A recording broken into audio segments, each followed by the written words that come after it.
Pak Jokowi, tapi kita sama-sama nantikan ini rombongannya baru masuk ke kompleks parlemen. Mungkin sambil menunggu juga Mas Umam, kalau Mas Umam melihatnya kan tadi kalau Bang Andreas bilangnya plusnya infrastruktur fisiknya itu juga patut diapresiasi dalam perjalanan 10 tahun Pak Jokowi. Mas Umam, catatannya apa? Ya, yang disampaikan Bang Andreas saya pikir tadi sangat relevan ya, karena bagaimanapun juga salah satu capaian yang patut diapresiasi oleh pemerintahan saat ini, salah satunya adalah bagaimana kinerja pembangunan infrastruktur yang diyakini bisa menghadirkan trickle down effect dalam konteks pembangunan dan juga transformasi ekonomi ke depan. Karena infrastruktur itu adalah salah satu prasyarat dari transformasi ekonomi. Kita belajar dari negara-negara Asia Timur seperti Jepang, Korea Selatan, Taiwan, China.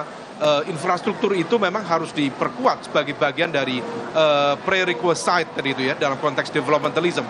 Tetapi di saat yang sama ada satu hal yang tampaknya belum banyak disentuh, yaitu terkait dengan konteks penyiapan sumber daya manusia. Okay. Nah, hal ini tampaknya dianggap dalam konteks wacana publik sepertinya penting, tetapi dalam pendekatan kebijakan publiknya relatif masih cukup terbatas. Okay. Penyiapan kualitas dan juga kapasitas SDM, kemudian bagaimana dalam konteks penentuan prioritas strategis. Nah, ini barangkali kalau misal memungkinkan disampaikan oleh Presiden untuk menjelaskan apa sih aspek keberlanjutan itu. Okay. Keberlanjutan bukan semata-mata dalam konteks pembangunan infrastruktur. Okay. Karena fisik itu ya bisa hilang, bisa rusak, tetapi mentalitas atau dalam konteks strategi ya, dan itu akan jauh lebih relevan. Oke, kita tahan dulu Mas Umam. Ini juga Pak Jokowi bersama dengan Ibu Iriana, Presiden RI bersama dengan Ibu Negara Joko Widodo, dan Ibu Iriana Joko Widodo sudah tiba juga di kompleks parlemen. 8:56 tadi ya, rombongan Presiden Jokowi sudah tiba. Tampaknya memakai, kalau ini pakaian adat Betawi bukan Mas Umam atau Bang Andreas? Iya, sepertinya lebih mirip dengan pakaian adat Betawi ini. Okay. Barangkali ini adalah sebagai sebuah simbol penghormatan terhadap Jakarta yang akan diakhiri statusnya sebagai ibu kota.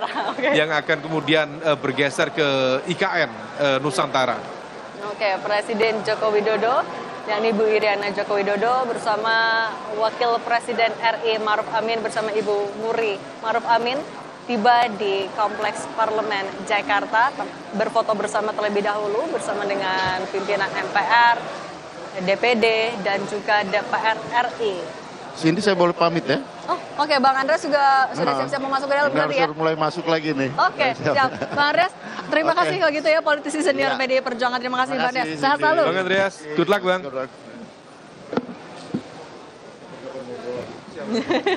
Oke. Ya, ini juga berarti jadi momen foto bareng di sidang tahunan MPR ya di periode terakhir ini ya, Mas Umam. Iya. Ini tampaknya foto bersama dengan para pimpinan lembaga negara, dan ini menjadi simbol dari representasi kekuasaan eksekutif, legislatif, dan juga yudikatif. Oke, artinya ini dengan sudah hadirnya Presiden dan Wapres, ya semakin dekat waktu akan dimulainya sidang tahunan MPR RI. Tadi kita lanjutkan lagi, nah kalau itu kan apa yang jadi plus minusnya selama pemerintahan Pak Jokowi dan Pak Ma'ruf Amin di setahun terakhir lah setidaknya. Mas Umam, di masa transisi pemerintahan antara Joko Widodo, Ma'ruf Amin kepada Prabowo Subianto dan Gibran Raka Buming Raka, apa yang harus diperhatikan betul agar transisi itu berjalan mulus? Jangan sampai kan yang sering disampaikan Pak Jokowi jangan sampai malah mundur. Nah, apa yang harus dilakukan?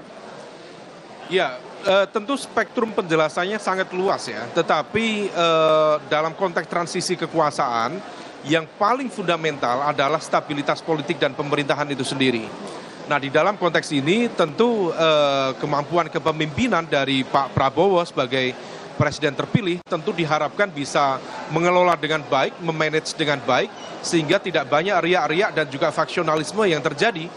Nah, tapi di saat yang sama, kita kalau mencermati perkembangan politik belakangan ini, kekuatan-kekuatan yang seharusnya menjalankan fungsi sebagai oposisi, terutama dari mereka partai-partai yang kalah dalam pertarungan di Pilpres lalu, seharusnya menjalankan fungsi sebagai penyeimbang dan juga pengawas.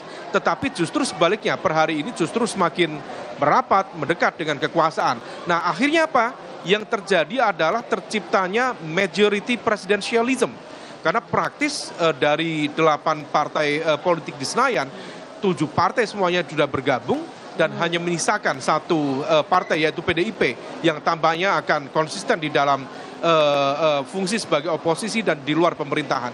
Nah, yang kita perlu antisipasi adalah ketika kemudian majority presidentialism ini tercipta, maka fungsi check and balances itu yang kemudian harus diantisipasi.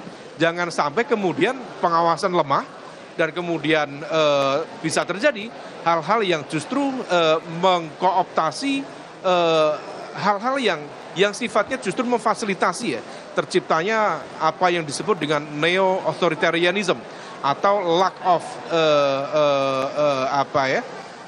check and balances itu sendiri. Nah, kita bersama terutama dari semua jaringan masyarakat sipil termasuk juga partai-partai politik barangkali bisa tetap menjalankan fungsinya secara optimal, bagian dari pemerintahan, tetapi di saat yang sama juga fungsi pengawasan tentu juga harus diperhatikan. Dan pemerintah membutuhkan itu supaya menyehatkan kualitas pemerintahan, mengefektifkan kerja-kerja pemerintahan, sehingga setiap kebijakan betul-betul kemudian bisa berjalan secara optimal dan public delivery service-nya, layanan publiknya bisa kemudian langsung berdampak pada rakyat di akar rumput. Oke. Kemudian juga ya tadi kan Mas Umam sempat menyinggung soal 7 partai politik sudah bergabung dalam satu koalisi. Yang juga disoroti kan adalah sehat nggak nih demokrasinya untuk ke depan. Nah, gimana Mas Umam untuk juga mungkin publik kan juga bertanya-tanya bagaimana nasib demokrasi di tengah koalisi yang begitu raksasa, apalagi kita mau menghadapi pilkada. Gimana Mas Umam?